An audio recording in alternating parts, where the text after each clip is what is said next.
Nunca pensé que un hogar pudiera sentirse como un campo de batalla. Al menos, no al principio. Creía que el matrimonio trataba de amor, compañía, sueños compartidos. Creía que una promesa significaba para siempre. Pero las promesas son frágiles. Y el amor puede volver silencios, y frío sin aviso. Empezó de manera sutil. Un tono agudo en su voz por nada. Un comentario crítico que se quedaba más tiempo del que debía. Ese tipo de comentarios que sacaban tu confianza, no de golpe, sino como una erosión lenta. Al principio, me convencí a mí misma de que era normal. Que solo estábamos estresados. Que el matrimonio, como la vida, tenía sus momentos difíciles. Recuerdo la mañana en que me di cuenta de que no era solo estrés. Estaba preparando el desayuno, el aroma del café llenaba la cocina, y traté de compartir un pequeño logro del día. Algo trivial. Pero el ciberlo, mi menosprecio en silencio y cielillo. Ese momento, insignificante para cualquiera, rompió algo dentro de mí. Era una grieta que no Roman 6 formarse haste, que se volvió demasiado grande para ignorarla.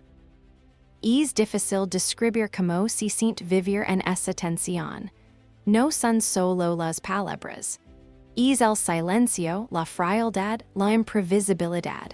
Cada mirada se carga de significado. Cada palabra, un arma potencial. Comienzas a dudar de tu realidad, de tu juicio, incluso de tu valor. Y poco a poco, imperceptiblemente, va minando tu sentido de ti misma. Intenté ignorarlo. Intenté racionalizarlo. Intenté arreglarnos.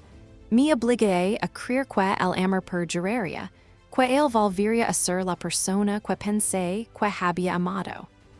Pero el amor, aprendí, no siempre es suficiente cuando alguien se alimenta del control, de la manipulación y de mantener la ventaja siempre. Hubo días en que lloré en el baño, fingiendo lavarme la cara, mientras mi corazón se rompía en silencio. Noches en las que me acostaba escuchando el leve zumbido de la ciudad afuera, preguntándome una y otra vez, ¿estoy exagerando? ¿Soy yo? ¿Estoy fallando de alguna manera? Mis amigos notaron mi retraimiento, mi silencio, mi repentina desesperación. Algunos preguntaban si estaba bien. Yo decía que sí. Siempre decía que sí. Porque admitir la verdad se sentía como admitir debilidad, y la debilidad era una monda que él manejaba con cuidado. Y entonces, llegó el momento que yo no pude ignorar. La primera explosión real. Comenzó con una discusión por algo ridículo. Una lámpara rota, una factura extraviada. Ni siquiera recuerdo exactamente qué fue. Lo que recuerdo es la intensidad, el cambio repentino de la vida cotidiana al caos. Sus palabras eran afiladas, cortando más profundo que cualquier golpe físico. El tono, las acusaciones, la completa desestimación de lo que yo sentía, todo estaba ahí. Estaba atrapada en una tormenta que no Roman 6 venir. Esa noche me senté al borde de la cama, temblando, el corazón acelerado, las lágrimas deslizando silenciosamente por mis mejillas. Pensé en Pensé en dejarlo, pero cada paso parecía imposible. El miedo no era solo salir de él, sino enfrentar lo desconocido, la incertidumbre de la vida después de todo lo que había construido. Los hijos, el hogar, la familia. Y sin embargo, incluso en ese miedo, comenzó a formarse una pequeña chispa de claridad. Empecé a notar patrones. Las manipulaciones sutiles, los sentimientos de culpa estratégicos, la manera en que me aislaba de amigos, cómo controlaba las finanzas y incluso mi acceso a la familia. Todo lo que percielitorio o pequeño ahora era parte de una red cuidadosamente tejida. No lo estaba imaginando. Lo estaba viendo por lo que era. Tóxico. Lo tóxico no te grita al principio. Susura. Te hace creer que si solo te esfuerzas más, si solo amas más, será diferente. Esa era la trampa. La trampa lenta y silenciosa que robaba mi confianza, mi voz, mi paz mental. Intenté aferrarme a la persona que era antes del matrimonio, la que reía libremente, confiaba fácilmente, que no dudaba de cada movimiento. Pero con cada día que pasaba, me daba cuenta de que estaba desapareciendo. Cada compromiso, cada concesión, cada asentimiento silencioso era un pedazo de mí que entregaba. Y sin embargo, en ese lugar oscuro, la parte de mí que se negaba a renderse por completo comenzó a despertar. Sucedió una tarde tranquila. Estaba sentada en la sala, mirando la pared agitada. Y un pensamiento ligó a mí, no fuerte, no enojado, solo claro. No puedo continuar así. No continuaré así. Fue aterrador, y liberador. Porque el primer paso hacia la supervivencia es darse cuenta de que la deseas, de que la mereces, que incluso en medio del caos puedes elegir a ti misma. Esa noche no sabía cómo, no sabía que si necesitaría ni cuánto tiempo tomaría, pero sabía algo crucial, tenía que empezar a planear, estratégicamente, con cuidado, con cautela. Tenía que recuperar mi vida, mi mente, mi alma, antes de que fuera demasiado tarde. A la mañana siguiente, comencé a levar un diario. Cada insulto, cada manipulación, cada miedo que sentía. Era solo documentar el dolor, era comprender los patrons, ver la verdad y, lentamente, construir el caso para mi propia supervivencia. Sabía que no sería simple. Él había construido una vida alrededor del control, y liberarme significaría deshacer todo lo que había conocido. Cada plan que había imaginado para el futuro, cada promesa rota. Y sin embargo, en ese pequeño acto privado de escribir, sentí la más mínima chispa de esperanza. Un destello que decía, puedes sobrevivir esto. Sobrevivirás esto. Lo que no sabía aún era que la verdadera batalla no era solo de él. Era sobrevivir la tormenta que desataría cuando se diera cuenta de que había encontrado mi voz. Y esa tormenta pondría a prueba cada onza de courage, resiliencia y determinación que me quedara. No lo sabía todavía, pero la lucha por mi vida, mi libertad, solo estaba comenzando. Y las lecciones que aprendería en los meses siguientes me cambiarían para siempre. Las mañanas se volvieron las más difíciles. Me despertaba con el corazón acelerado antes incluso de abrir los ojos, preparándome para la tormenta que el día pudiera traer. Incluso cuando él no estaba, el silencio pesaba un recordatorio opresivo de todas las críticas no expresadas, la amenaza latente de ira, la tensión que se adhería a cada rincón de nuestra casa. Empecé a notar cuánto de mí misma había perdido. Placeres simples, rare libremente de un kiss, expresar lo que pensaba, incluso elegir que comer, se habían vuelto arriesgados. Cada palabra, cada acción, cada mirada era examinada. Nada se sentía probado ya. Comencé a vivir en un estado de calculo constante, prediciendo sus estados de ánimo, ajustando los míos, caminando con cuidado por una casa que se sencha más como un laberinto que un hogar. El costo psicológico era enorme, dudaba de mí misma constantemente. Exageraba, lo estaba imaginando, tal vez no era tan malo. Tal vez merecía la crítica. Esos pensamientos se repiten en mi cabeza sin fin como un disco rayado. Y cada vez mi confianza se deslizaba un poco más lejos. Pero en lo profundo, una parte de mí se negaba a desaparecer. Esa parte, la voz pequeña y silenciosa, seguía susurrando, "On estás aquí, mereces más. No eres nada." Comencé a acercarme a amigos, aunque con cautela. Contaba fragmentos de mi realidad, nunca la verdad completa, por miedo al juicio o la lástima.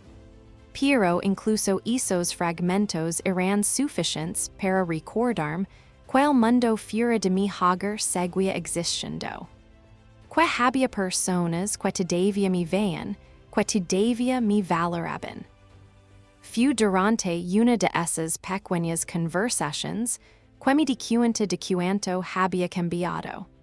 Ya no reía fácilmente. Ya no compartía libremente.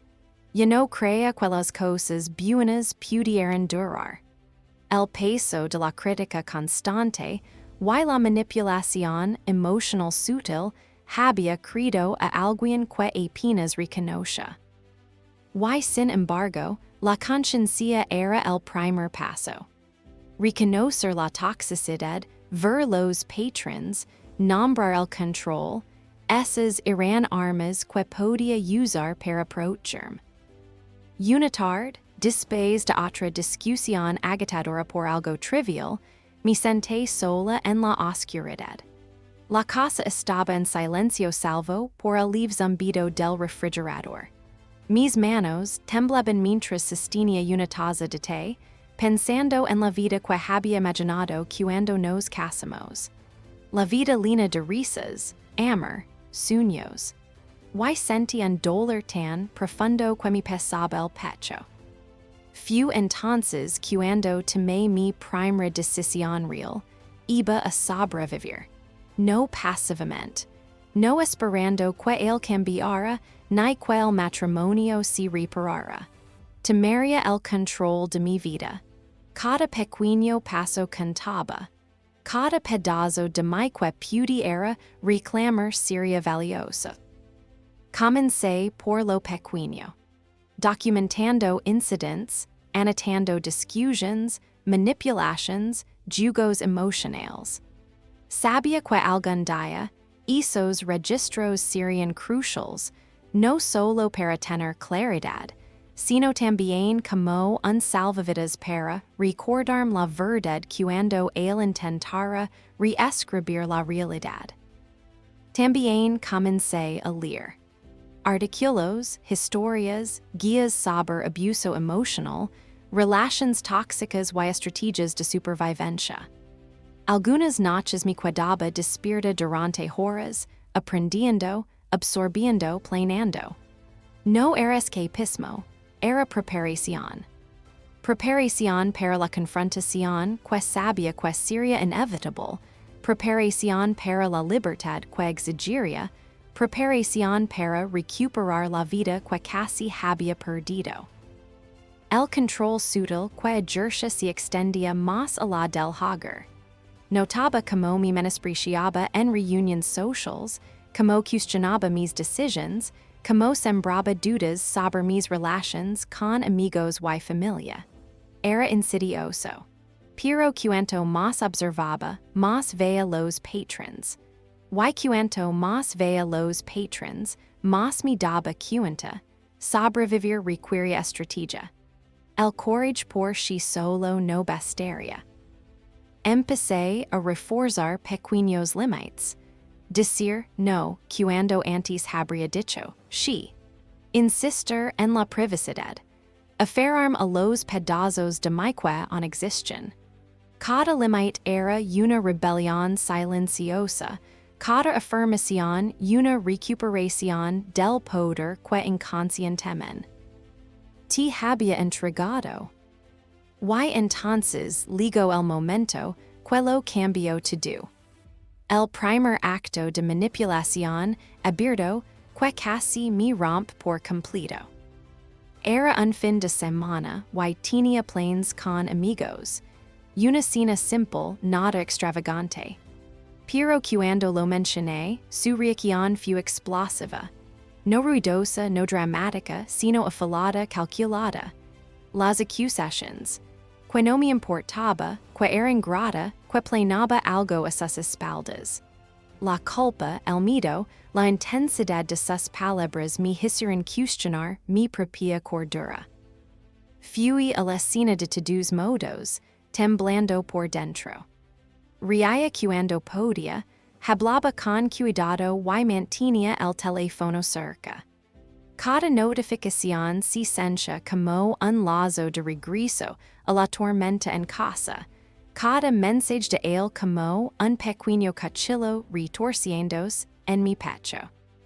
Esa noche, al volver a casa, lloré en silencio en el baño, no solo por la discusión, no solo por su manipulación, sino por mí, por la persona que había sido antes de todo esto, por los sueños que había guardado en silencio, por la fuerza que apenas empezaba a comprender que necesitaría para sobrevivir.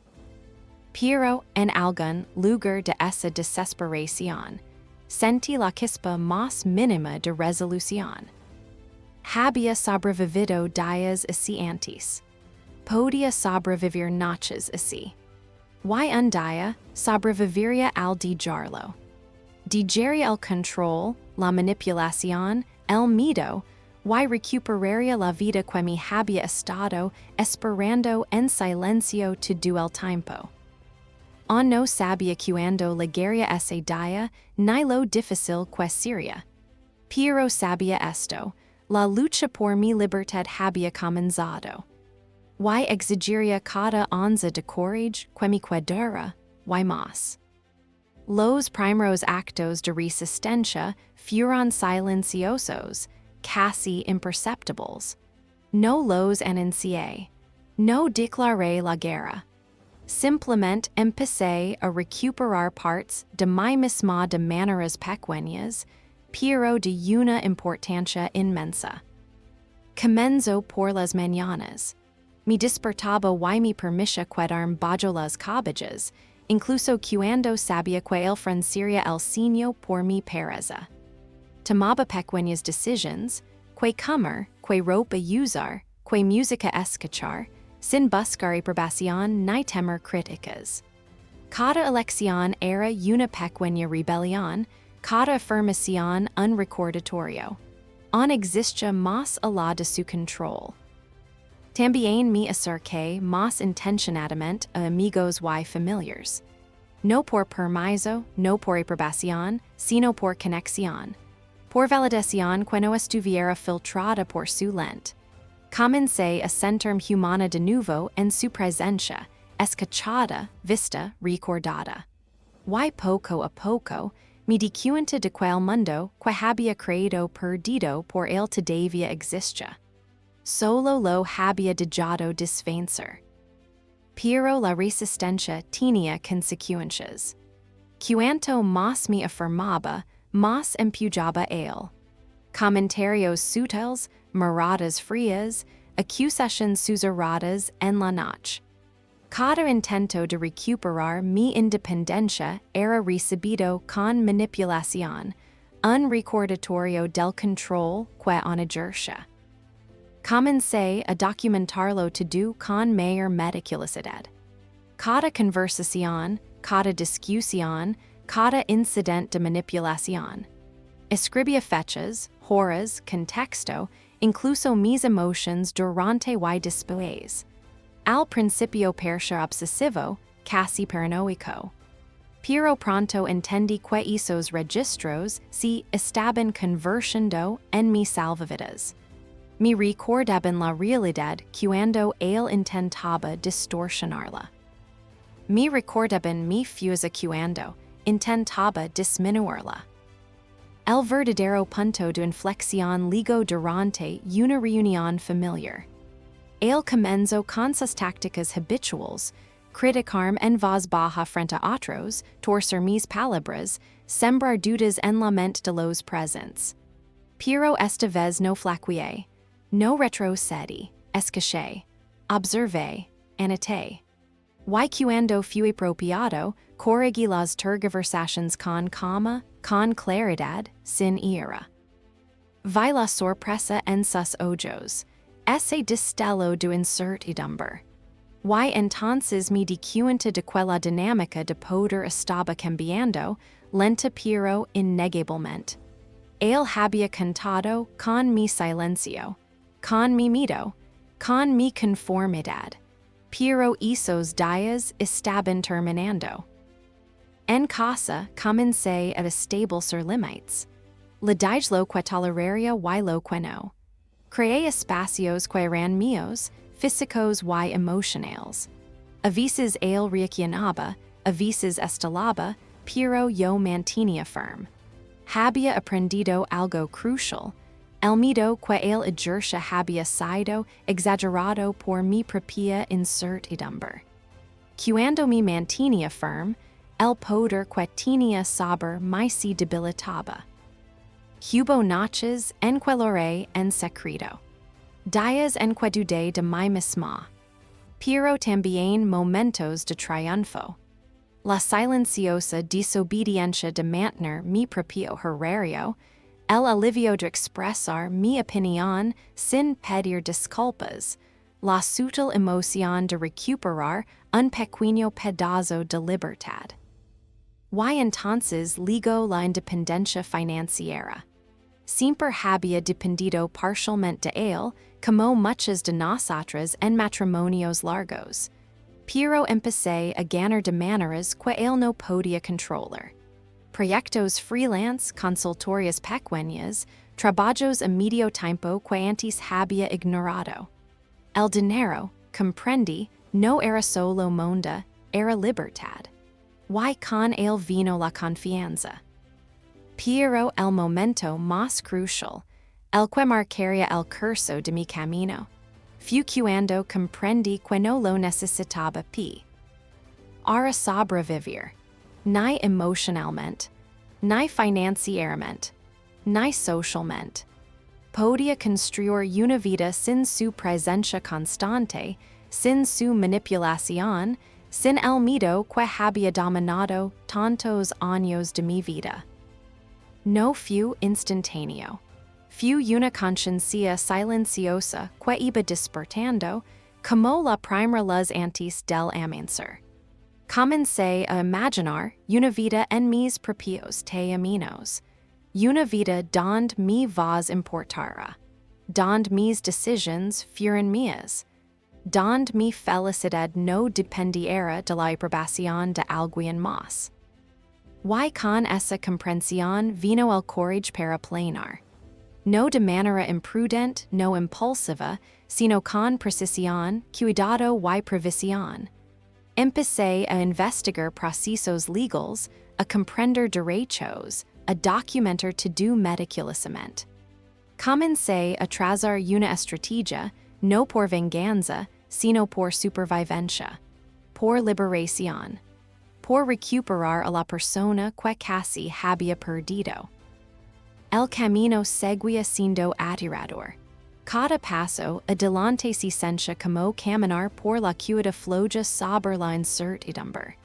Sabía que habría resistencia, confrontaciones y quizás intentos de intimidación. Pero ahora, por primera vez en años, me sentía lista. No invencible, pero preparada. No sin miedo, pero determinada. Incluso en los momentos de silencio, cuando la casa estaba quieta y me sentaba sola con mis pensamientos, sentía un cambio. Ya no era la persona que él podía controlar por completo. El miedo que había sido mi compañero constante ahora era una herramienta, una conciencia que me mantenía alerta, cautelosa y fuerte. Y mientras me recostaba en la cama esa noche, con el cuaderno a mi lado y la pluma en la mano, escribí las palabras que me guiarían durante los próximos meses. Sobreviviré, recuperaré mi vida, saldré entera. Poco sabía que las semanas siguientes pondrían a prueba cada onza de esa determinación. La tormenta se acercaba, y la supervivencia exigiría más que courage. Exigiría cada habilidad, cada estrategia y cada fragmento de la fuerza que apenas empezaba a descubrir. Los días que siguieron a mis silenciosas declaraciones de independencia fueron algunos de los más tensos de mi vida. Si sentia en el cambio sutil en su actitud, la forma en que esas palabras levaban ahora un filo más cortante, la vigilancia silenciosa que parecía más pesada que nunca. Él había percibido el cambio en mí, y no le gustó. La primera confrontación ligó por algo trivial, como suele ocurrir en las relaciones tóxicas, pero no tenía nada de trivial. Había decidido asistir a una pequeña reunión con amigos. Nada provocador, nada dramático, solo una noche de risas y normalidad. Pero cuando lo mencioné, su expresión se oscureció. Siempre haces cosas a mis espaldas, dijo, con un tono bajo pero tenso. No sé por qué siquiera necesitas salir. Sentí el viejo golpe de miedo y duda. El corazón se me aceleró. Pero entonces recordé los meses de preparación, la investigación, las estrategias que había puesto en marcha en silencio. Respiré hondo. Necesito vivir mi vida, dije con calma, eligiendo las palabras con cuidado. Tengo derecho a pasar tiempo con mis amigos sin que me controlen. Esto no se trata de ti, se trata de mí. Me miró fijamente durante un largo momento, los ojos entrecerrados, los labios apretados. Y luego silencio. No el silencio pesado y asfixiante de antes, sino otro distinto, el silencio de alguien que se da cuenta de que ya no tiene el control total. Fui a la reunión con el corazón latiendo confusa, consciente de cada posible escenario, de cada mensaje o llamada que pudiera leer. Y aún así, por primera vez en años, re libremente. Compartí historias. Me sentí vista no por miedo, sino por una conexión genuina. Cuando regresé a casa esa noche, sabía que la tormenta se acercaba. Lo sentía en los huesos, y no me equivoqué. A la mañana siguiente, la tensión era palpable. Las acusaciones, la culpa, los intentos de manipular mis emociones comenzaron casi de inmediato. Cada palabra estaba calculada, cada gesto diseñado para desestabilizarme. Pero yo lo había previsto. Había ensayado respuestas, preparado límites y me recordaba constantemente que su ira no era un reflejo de mi valor. Entonces comprendí que sobrevivir a un divorcio tóxico, o, en mi caso, prepararme para uno, no era solo cuestión de confrontación. Era estrategia, conciencia y autopreservación. Cada interacción debía ser navegada con cuidado. Cada conversación exige una mente calmada y palabras medidas. La emoción sola era peligrosa. El miedo solo también lo era. Comencé a documentarlo todo con más detalle. Conversations, incidents, amenazas, manipulations. Cada anotación era un recordatorio. Esto es real, esto es evidencia, esto es verdad. El cuaderno se convirtió en un escudo. Un salvavidas y una herramienta para recuperar mi realidad de la distorsión que él imponía. Pero el desgaste emocional era innegable. Las noches se iban en vila, la mente llorando sin descanso, analizando cada interacción, cada decir, cada posible error. La duda se filtraba, mordiendo los bordes. Esta mi determinación. Y aún así, bajo el miedo, descubrí una fuerza silenciosa pero constante. Una tarde tomé una decisión pequeña pero decisiva. Contacté a un abogado. No para confrontarlo directamente, no para escalar el conflicto, sino para entender mis derechos, mis options, mi camino a seguir. El solo acto fue empoderador. El conocimiento se convirtió en armadura. La comprensión en liberación. Empecé a ver con claridad los contornos de la batalla que se avecinaba. No iba a ser limpia. No iba a ser fácil. Él lucharía por mantener el control, por socavarme, por sembrar dudas no solo sobre mis actos, sino sobre mi credibilidad. Pero ya no era una participante pasiva. Me estaba preparando, estrategizando, aprendiendo a usar mi voz, mis pruebas y mi creciente autoestima como herramientas, no para herirlo, sino para protegerme. Y entonces, de forma inesperada, ligo un momento de claridad en forma de una realización simple y silenciosa. La supervivencia no empieza al irse, empieza al ver con claridad. Al comprender la toxicidad, nombrarla y negarse a ser cómplice. Es el acto físico, sí, pero el trabajo mental y emocional es mucho más esencial. Comencé a establecer límites pequeños y deliberados. Respondía solo lo que elegía responder. Me mantenía firme en las conversaciones. Me negaba a cargar culpas que no me correspondían. Y cada vez que lo hacía, el cambio sutil de poder se hacía más evidente. No fue dramático. No hubo gritos ni grandes declaraciones. Solo una resistencia silenciosa, firme, medida y inquebrantable. Y con cada día que pasaba, sentía como partes de mi regresaban, la persona que había sido antes de la erosión de años bajo control, críticas y miedo. Pero incluso mientras ganaba fuerza, el peso de la batalla que se avecinaba siempre estaba presente.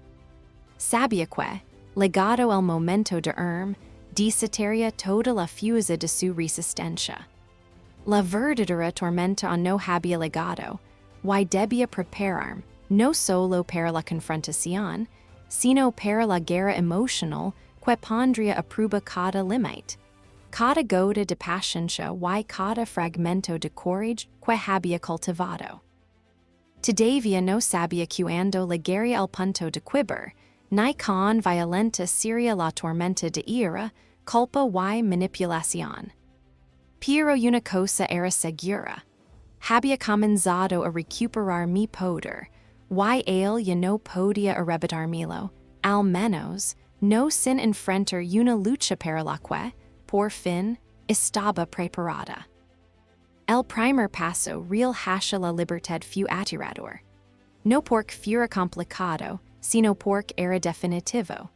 Recuerdo la mañana en que llamé al abogado, con las manos temblando, el corazón latiendo con fuerza, la mente llena de dudas y miedo. Y si él se vengaba, y si intentaba dar la vuelta todo en mi contra, y si no era lo suficientemente fuerte para llevarlo hasta el final. Pero hablé de todos modos. Expliqué mi situación de un relato cuidadoso de los años de manipulación, del control sutil y no tan sutil, del peso psicológico que había levado en silencio.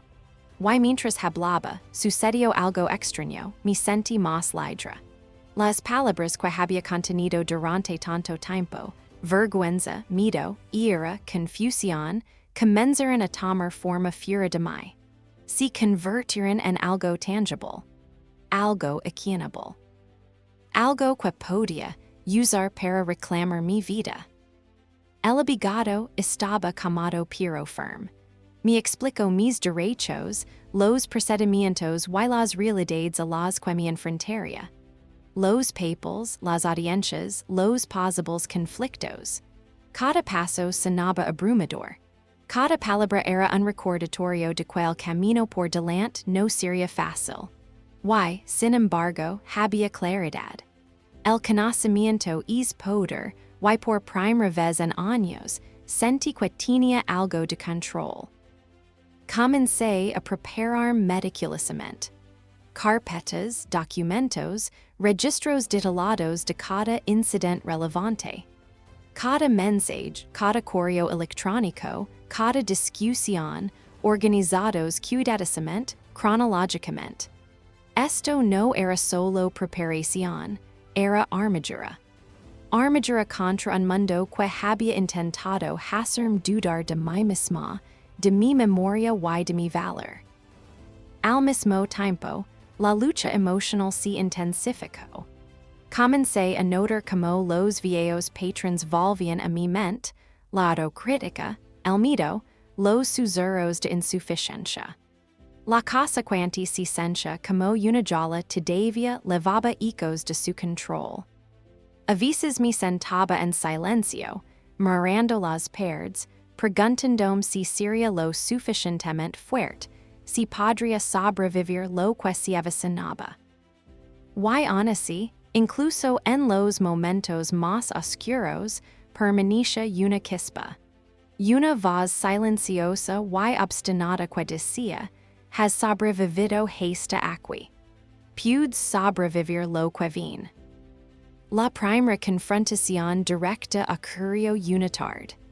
Había planeado cada palabra cuidadosamente para hablar con él sobre la separación, manteniendo la calma, la medida, la preparación. Pero él no estaba calmado. No estaba preparado. No puedes hacer esto, dijo, con la voz baja pero tensa. ¿Crees que puedes simplemente tomarlo todo y marcharte? Sentí el pulso familiar del miedo, pero esta vez lo acompañaba la claridad. Lo miré a los ojos y dije, despacio, cuidadosamente. No estoy tomando todo. Estoy reclamando mi vida. Esto no se trata de venganza.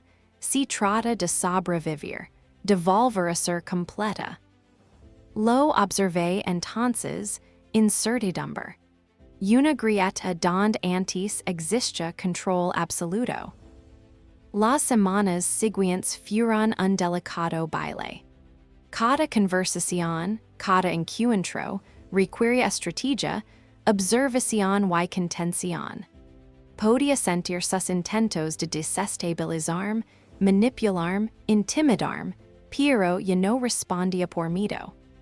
Respondía desde la preparación, desde la conciencia, desde el pequeño y deliberado poder que estaba recuperando. Comencé a notar pequeñas victorias, momentos en los que intentaba controlar y fracasaba, ocasiones en las que respondía con calma en lugar de reaccionar, noches en que podía salir de la casa sin que la ansiedad me devorara. Cada uno de estos momentos, por pequeño que pareciera, era un paso hacia la libertad. El clímax emocional llegó durante una discusión sobre finanzas que había anticipado. Su ira era aguda, los reproches volaban. El pánico antiguo surgió, pero respiré, conté hastidez y hablé. Claro, firme, con calma, hechos sobre el miedo. Límite sobre la culpa. Si fue, cerrando la puerta de golpe, y por prime reveslare no por miedo, sino por liberación. Entonces comprendí que sobrevivir no se trataba de gestos grandiosos ni de salidas dramáticas.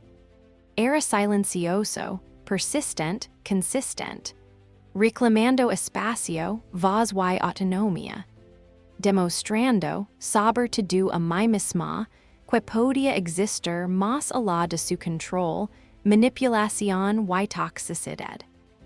Y en ese momento, una determinación tranquila se asentó en mí. El camino por delante sería largo. Batallas legales, luchas emocionales, momentos de duda, pero había comenzado. Había encontrado courage, estrategia, resiliencia. Y poco a poco, me permití imaginar una vida más allá de él no como un sueño, sino como una posibilidad tangible. Una vida donde mi valor no estuviera dictado por otro. Donde mi voz, mis decisions y mi felicidad importaran. Donde pudiera respirar, sin miedo, sin culpa, sin manipulación. No sabía en qué haría él, ni como reaccionaría ante mi creciente independencia.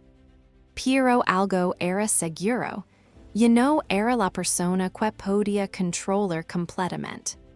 Y pronto, la verdadera prueba de supervivencia, de courage, estrategia y fortaleza emocional llegaría. Los días que siguieron a mi primera gran afirmación de independencia fueron una mezcla de alivio y tensión. Alivio, porque finalmente había hablado con claridad y defendido mi posición. Tensión, porque sabía que esto era solo el comienzo. La verdadera batalla aún estaba por llegar. Comencé a notar cambios sutiles en su comportamiento.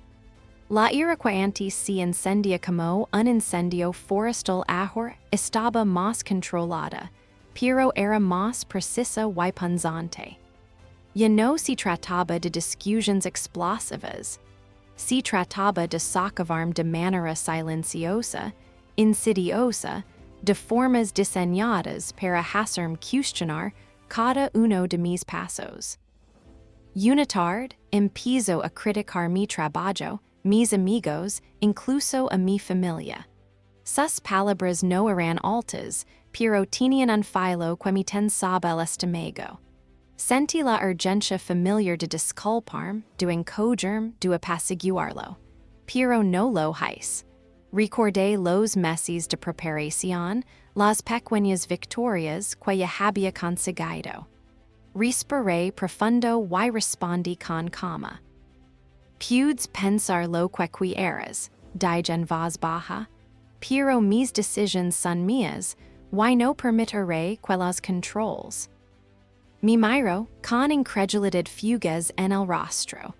Supe entonces que el verdadero poder en esta relación estaba cambiando, no por la ira, ni por la fuerza, sino por la firmeza. Por negarme a jugar el yugo que él había controlado durante tanto tiempo. Las preparaciones legales se intensificaron. Reuní documentos financieros, registros de manipulación y relatos detallados del abuso emocional. Cada documento, cada nota, cada entrada cuidadosamente escrita fortalecía mi determinación. Comencé a ver formarse el marco de una nueva vida, construida no sobre miedo ni dependencia, sino sobre claridad y preparación. Aún así, la carga emocional era inmensa. Las noches eran las más difíciles. Solo en mi habitación, repasaba discusiones, revivía momentos de manipulación y sentía olas de duda invadiéndome. Sería lo suficientemente fuerte. Estaba haciendo lo correcto. Podría sobrevivir a la confrontación que sabía inevitable. Algunas noches lloraba, no por debilidad, sino como liberación. Las lágrimas se convirtieron en una forma de purificación, un modo de vasher el peso de años de crueldad sutil y mito. Y con cada lágrima, una pequeña parte de mis fortaleza. Comencé a confiar en mis instintos, a honrar mi voz, a recuperar fragmentos de mi que había olvidado que existen. La primera pequeña victoria ligo inesperadamente. Durante una discusión sobre finanzas, cité con como la documentación que había preparado. El intento distorsionar la situación, pero me mantuve firme, citando hechos, fechas y registros. El silencio que siguió fue pesado. No fue una confrontación dramática, pero en esa quietud sentí un profundo sentido de empoderamiento. Comprendí que el conocimiento, la preparación y el control emocional podían superar al miedo y a la manipulación. Con el paso de las semanas, practiqué pequeños actos de libertad. Salir a caminar sin anunciarlo. Hablar con honestidad con amigos sin filtrar mis palabras por su reacción. Tomar decisions sobre mi horario y mi vida sin buscar su aprobación. Cada acto se siente como una recuperación de mi autonomía. Cada momento, un triunfo silencioso. Y aún así, llegaron los retrocesos. A veces me aislaba de eventos socials, manipulaba conversations con amigos o intentaba hacerme sentir culpa para sumterm. Estos momentos probaban mi determinación. Me obligaban a enfrentar el miedo y la ansiedad que levaba de años de control. Pero cada desafío también reforzaba mi resolución. Comprendí que la supervivencia no era lineal, no era limpia, no era fácil. Era desordenada, difícil y profundamente personal. Una tarde, después de otro intercambio agotador, me senté sola en la sala, reflexionando. Pensé en la mujer que había sido antes de esta relación, llena de risas, confianza y fe, y comprendí que recuperarla no ocurriría de la noche a la mañana. Requeriría paciencia, estrategia y una inmensa resiliencia emocional. Pero la posibilidad de reconstruirla, pieza por pieza, me dio esperanza.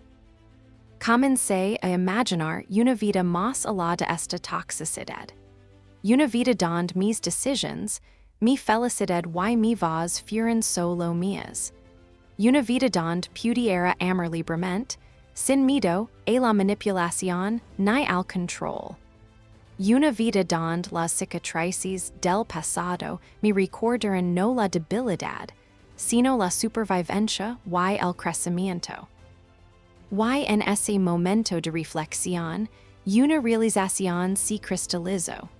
La tormenta que se avecinaba, la confrontación, las batallas legales, la guerra emocional, no era algo a temer. Era algo para preparar, algo que podía sobrevivir, algo de lo que podía emerger más fuerte que nunca. No sabía cuánto tiempo tomaría, ni que me urgiría a continuación. Pero una cosa era segura. Cada día que recuperaba un fragmento de mí me acercaba más a la libertad. Y pronto, la verdadera prueba de supervivencia llegaría, una que desafiaría no solo mi fuerza, sino mi propio sentido del ser. La primera prueba realizó antes de lo que había anticipado. Había pasado meses preparándome, estrategiando, documentando, recuperando pequeños fragmentos de mi autonomía. Y aún así, nada podía prepararme por completo para la fuerza de su reacción cuando se dio cuenta de que hablaba en serio sobre Al principio fue sutil. Palabras punzantes sobre decisions menores, irritabilidad inexplicable, miradas frías y cortantes que me recordaban cuánto control creía seguir teniendo. Pero luego, la manipulación escaló. Acusations, chantage emotionales, amenazas sutiles, to do diseñado para hacerme dudar de mi misma, para arrastrarme de nuevo a la jola de la que tanto había luchado por escapar. Recuerdo una tarde, después de regresar de una reunión con mi abogada, que me interceptó en la cocina. ¿Con quién has estado hablando? Pregunto, con voz baja pero intensa, buscando en mis ojos señales de traición. Hablé con una profesional sobre mis derechos, respondí, calmada pero firme. Necesito entender mis options. Si río no con alegría, sino amargamente, con ese filo que siempre cortaba más profundo que cualquier grito. ¿Crees que puedes hacer lo que quieras y que no pasará nada? Dijo. ¿Sabes lo que estás arriesgando? Sentí el viejo olej de miedo, la atracción familiar hacia el silencio, la sumisión, la retirada. Pero esta vez me mantuve firme. No hago esto para lastimarte, dije. Lo hago para sobrevivir, para recuperar mi vida. Y no seré controlada nunca más. Me miró con incredulidad en el rostro. Por un momento, pensé que podría explotar. Pero luego se fue, diciéndome temblando, con el corazón acelerado, y, sin embargo, extrañamente eufórica. Esa noche me quedé despierta, pensando en las dinámicas que habían gobernado mi vida durante tanto tiempo. Las manipulaciones sutiles, la crueldad silenciosa, la constante desvalorización, todo había sido una red diseñada para atraparme. Y sin embargo, cuanto más resistía, más me daba cuenta de lo fuerte que me había vuelto. Comencé a reconocer los patrones con mayor claridad. Cada discusión, cada acusación, cada intento de desestabilizarme seguía ritmos predecibles. Y con el reconocimiento ligó el poder. El conocimiento no solo me armaba, me liberaba. Podía anticipar, preparar y responder de maneras que minimizaban el caos y maximizaban el control sobre mi propia vida. La siguiente confrontación fue más difícil. Intento manipular nuestras finanzas compartidas para crear dependencia, esperando atraparme en el ciclo de miedo y control. Yo lo había anticipado y había preparado arreglos alternativos discretamente durante las semanas anteriores. Cuando presentó su advertencia final, le mostré con calma las nuevas cuentas, la documentación, los arreglos que había hecho de manera independiente. El silencio que siguió fue más pesado que cualquier discusión. Él estaba impotente, no porque le hubiera quitado algo, sino porque yo había reclamado algo mucho más valioso, mi autonomía. Pero la libertad, aprendí rápidamente, nunca se entrega voluntariamente. Debe ser tomada, protegida y mantenida. Y la lucha estaba lejos de terminar. Cada victoria, por pequeña que fuera, traía nuevos desafíos. Emocionalmente, la tensión era enorme. Comencé a ver a un terapeuta regularmente, alguien fuera de la situación que pudiera ayudarme a desenredar los nudos psicológicos que había tejido durante años de manipulación. Esas sesiones se convirtieron en un santuario, un lugar para procesar miedo, dolor, ira y dudas sobre mí misma. Por primera vez en años, me sentí realmente vista, no a través del lente distorsionado de su control, sino desde una perspectiva que reconoce mi humanidad y mi derecho a sobrevivir. Una sesión particularmente difícil reveló una verdad que había estado evitando. Sobrevivir a esta relación tóxica no se trataba solo de se trataba de reconstruirme. Recuperar confianza, autoestima y autonomía. Había pasado años encogiendome, doblendome y silenciandome. Ahora, el verdadero desafío era aprender a respirar de nuevo, a hablar libremente y a confiar en mis propios instintos. Y, aún así, los conflictos legales se avecinaban.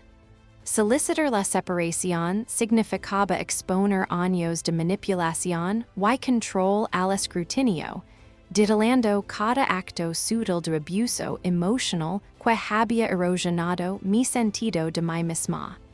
Era desalentador, humillante, incluso, y aterrador.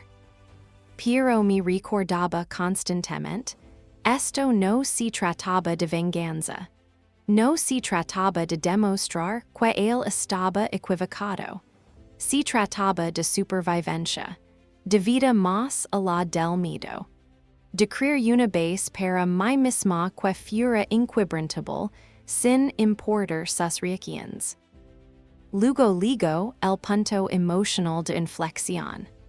Durante una confrontación sobre la custodia de pequeñas responsabilidades compartidas, intento provocarme para que estalera, sabiendo que cualquier pérdida percibida de compostura podría ser utilizada en mi contra.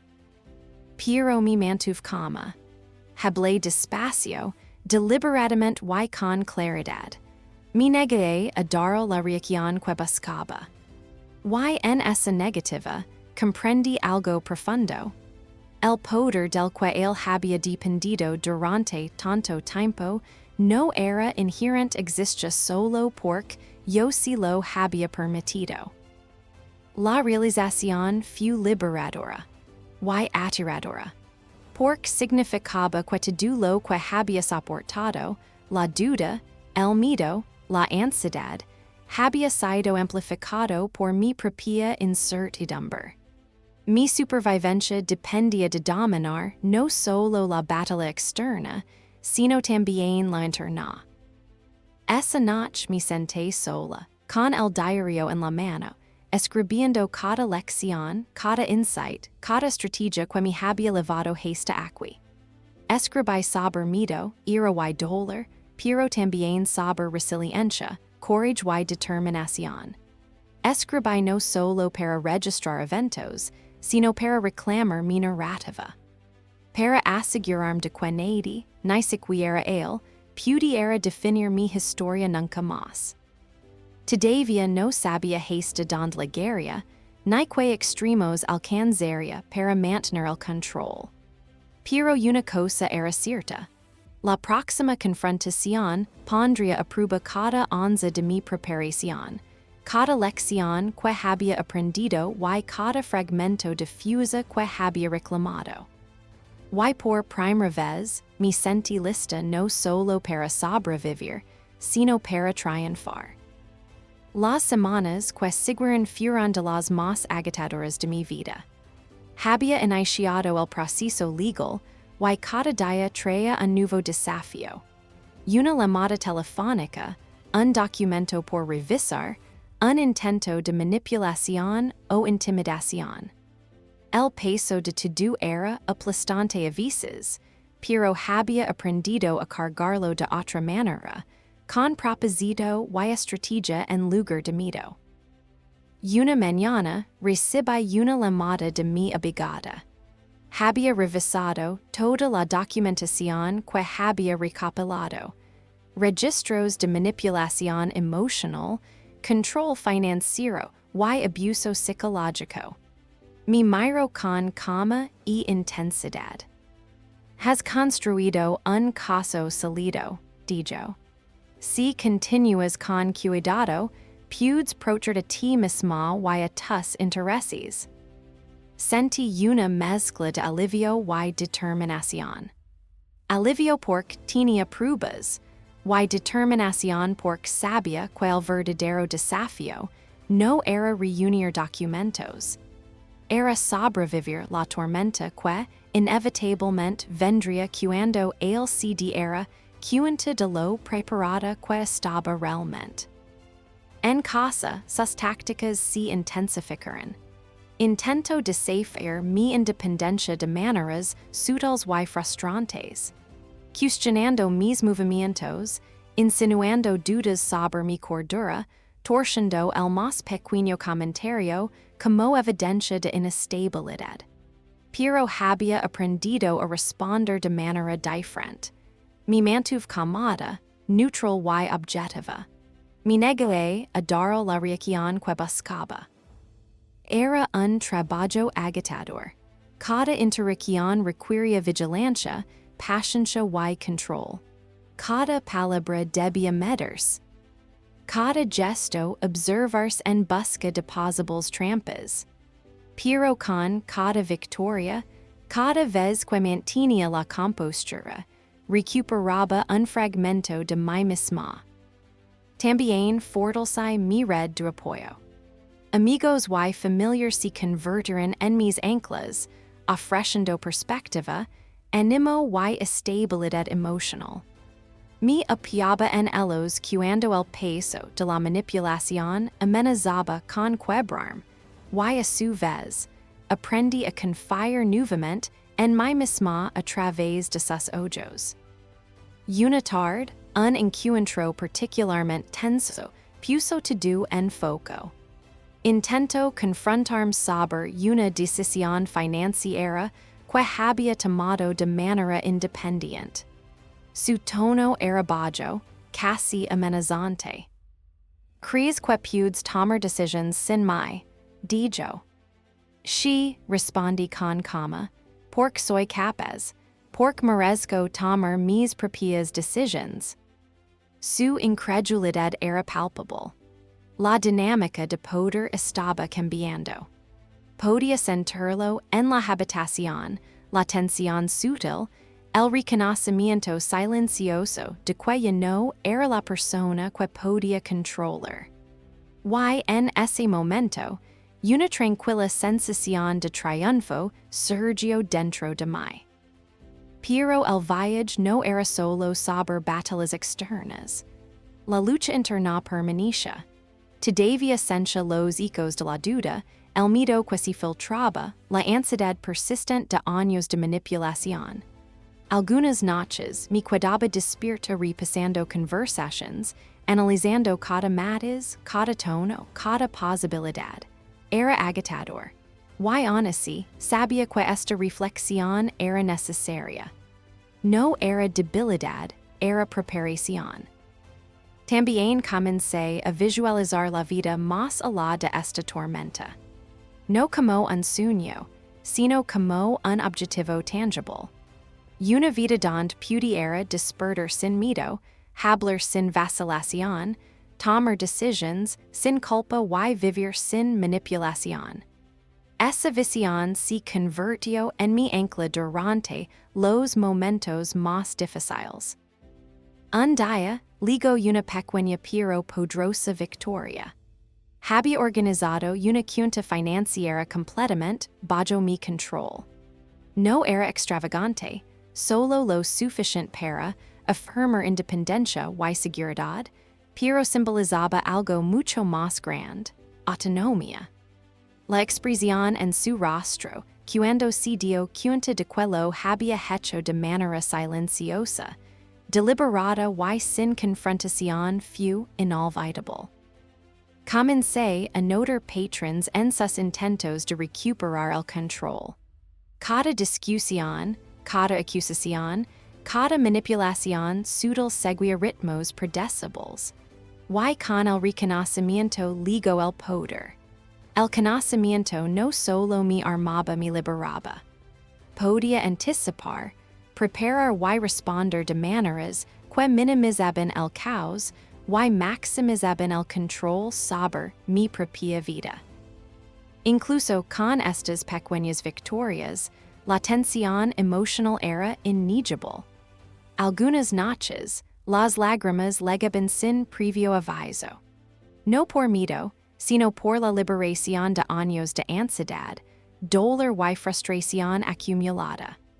Y con cada lágrima, crecía una fusa silenciosa, un sentido de autoestima reconstrayéndose lentamente de las cenizas del control y la manipulación.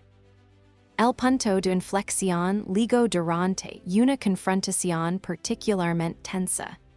Intento provocarme para que estelara, sabiendo que cualquier pérdida de compostura podría usarse en mi contra legal y emocionalmente.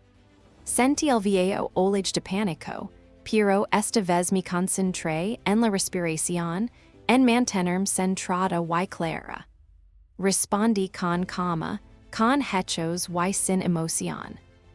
Por primera vez, comprendí la magnitud del cambio. El poder del que él había dependido durante años ya no era inherente. Existía únicamente porque yo lo había permitido. Al reclamar mi compostura, mis límites y mi voz, había desmantelado los cimientos de su control. Esa noche, escribí en mi diario. Esta es mi vida, no la de él, no controlada, no disminuida. Cada paso que doy, cada límite que establezco, cada afirmación que hago me acerca a la libertad. Y no me detendré hasta estar completa nuevamente. Todavía no sabía hasta donde llegaría para intentar recuperar el control, ni qué desafíos me esperarían en las batallas legales y emocionales por venir. Pero algo era claro. Había reclamado mi voz, y el camino hacia la supervivencia, y la verdadera liberación era ahora innegable. Los meses de preparación, observación y resistencia silenciosa habían llevado a este momento. Lo sentía en cada interacción, en cada mirada sutil, en cada palabra intercambiada. La batalla ya no era abstracta, era real, inmediata y inevitable. El primer gran enfrentamiento ocurrió una mañana por lo que él consideraba un asunto menor, un gasto que había hecho de manera independiente. Pero la discusión no fue nada menor.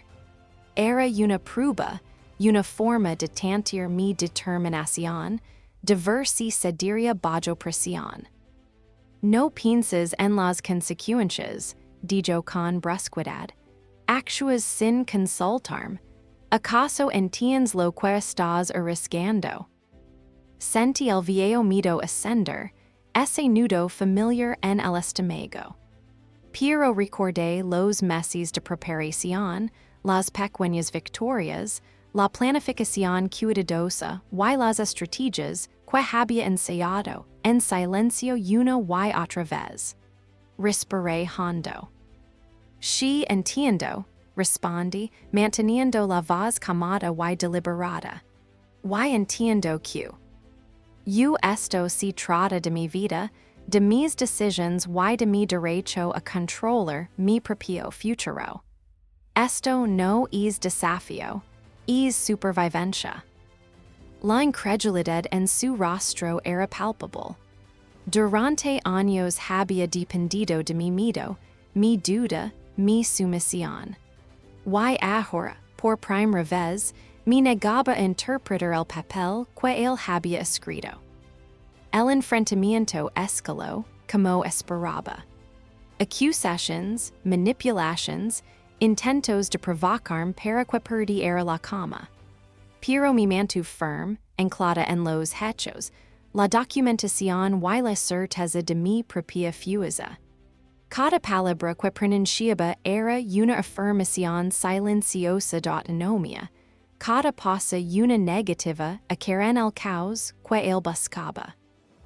Al final del intercambio, ocurrió algo notable. No solo mantuve mi posición, cambié completamente la dinámica. Él estaba visiblemente desconcertado, sin saber cómo recuperar el control que siempre había dado por sentado. Y en ese momento comprendí que el poder que había ejercido Saber mi durante años existe únicamente porque yo lo había permitido. Más tarde esa noche, reflexioné sobre la intensidad del día. El enfrentamiento había sido agotador, emocionalmente drenante, y aún así, profundamente empodrador. Comencé a ver mi fusa bajo una nueva luz, no como una reacción pasajera, sino como una fusa sostenida capaz de atravesar los momentos más desafiantes. El proceso legal comenzó a avanzar. Cada presentación, cada consulta, cada cita en la corte era un paso más hacia la liberación. Documentaba todo meticulosamente, asegurando de que mi voz, mi historia y mi verdad no pudieran ser distorsionadas. Con cada día que pasaba, la sensación de inevitabilidad crecía. Estaba reclamando mi vida, y el camino hacia adelante se hacía cada vez más claro. Sin embargo, la tensión emocional persistía. Algunas noches permanecía despierta, repasando enfrentamientos, manipulaciones, miedos. La ansiedad y la duda intentaban infiltrarse, poniendo a prueba los cimientos de la resiliencia que había construido. Pero incluso en esos momentos, me recordaba. Sobrevivir no significa no sentir miedo, significa actuar a pesar de él. Un punto de inflexión ligo durante una sesión de mediación. Intento manipular la conversación, torciendo palabras, cuestionando motivos, buscando provocarme. Pero me mantuve calmada, mesurada y serena. Hablé solo con la verdad, mantuve mis emotions bajo control y me negué a entrar en sus distorsiones. Y en ese momento surgió una victoria silenciosa pero profunda. Comprendí que yo no podía controlar la narrativa, no porque él hubiera cambiado, sino porque yo había cambiado. Había aprendido a afirmarme, approacharme, a reclamar mi vida y a confiar en mi propio juicio. Las semanas que siguieron fueron un delicado equilibrio entre estrategia legal, resiliencia emocional y autocuidado. Fortalecé mi red de apoyo, busqué orientación profesional y cultivé espacios donde pudiera reflexionar y recargar energias. Cada pequeña victoria, manejar mis finanzas de manera independiente, establecer límites, mantener la compostura durante los enfrentamientos, era un paso hacia el objetivo final, la libertad. Y entonces llegó el momento para el que me había estado preparando. El instante en que todas las victorias silenciosas, la planificación cuidadosa y el crecimiento emocional serían puestos a prueba. Un enfrentamiento que exigiría cada onza difusa, cada lección aprendida y cada fragmento de determinación que había cultivado durante meses de preparación. Sentí su peso en mi pecho, la tensión en el aire, la anticipación silenciosa de la tormenta que sabía que era inevitable. Y por primera vez comprendí algo crucial. Sobrevivir no se trataba solo de de ganar o de victorias legales. Se trataba de salir entera, intacta, fuerte y inquebrantable de la larga y lenta erosión de años de control y manipulación. Todavía no sabía exactamente cómo se desarrollaría el enfrentamiento, ni qué obstáculos me esperaban en los días siguientes. Pero algo era seguro. La prueba final de mi resiliencia, courage y independencia se acercaba. Y estaba lista para enfrentarla, no con miedo, sino con determinación inquebrantable. El día del enfrentamiento llegó en silencio, casi de manera engañosa. No hubo grandes anuncios, ni preparativos dramáticos. Solo una quietud, la calma antes de la tormenta que había anticipado durante tanto tiempo. había pasado meses preparando, documentando, planificando, reclamando fragmentos de mi independencia. Y ahora era el momento de ver si todo ese esfuerzo resistiría la realidad de enfrentarme a él cara a cara. Por supuesto, él lo intentó. Sus tácticas eran sutiles, pero deliberadas. Cuestionamientos, manipulations, probando mi compostura en cada momento. Buscaba provocarme, sacudir mi confianza, recordarme los años en que esas palabras guayaquiles dictaban mi vida. Pero yo ya no era la persona que había sido. El miedo, la ansiedad y la duda que antes me gobernaban se habían transformado en conciencia, preparación y fortaleza. Me mantuve cal. Ma hablé con claridad. Me negué a entrar en el caos. Cada palabra era intentional. Cada pausa deliberada. Y en esa resistencia silenciosa y medida, comencé a sentir algo que había olvidado. Poder. No saber él, sino saber mi propia vida. Saber mi propia narrativa. Saber las decisions, los límites y el futuro que estaba reclamando. Las horas pasaron entre intercambios tensos, aclarations legals y pruebas emocionales. Y, sin embargo, a lo largo de todo mantuve mi compostura. Cada desafío fue enfrentado con preparación, cada intento de manipulación con hechos y claridad calmada. Al final del día, se produjo un cambio notable. Ya no podía alterarme, controlarme ni dominar la narrativa. La dinámica había cambiado de manera fundamental. Al salir de la reunión, el peso de meses de tensión, miedo y manipulación se levantó, lento y firmemente. Comprendí que sobrevivir no era solo resistir, era transformarse. Había emergido más fuerte, consciente de mí misma y capaz de reclamar la vida que casi había perdido. Esa noche, sola en mi apartamento, me permití una larga y silenciosa reflexión. Pensé en los años de compromiso, miedo y duda. Pensé en los innumerables momentos en que cuestioné mi valía, mi cordura y mi capacidad para sobrevivir. Y pensé en el camino que me había llevado hasta aquí, los meses de preparación, estrategia y autorreclamación que finalmente dieron frutos. Escribí en mi diario, cómo había hecho tantas veces en los últimos meses. Sobreviví, reclamé mi vida. Estoy completa de nuevo. Este viaje no ha sido fácil, pero ha sido mío. Y a partir de este momento, viviré no con miedo, sino con libertad. Las lecciones fueron profundas. Aprendí que la supervivencia no es pasiva, es activa, deliberada y estratégica. Requiere claridad, courage y la disposición para enfrentar tanto batallas externas como internas.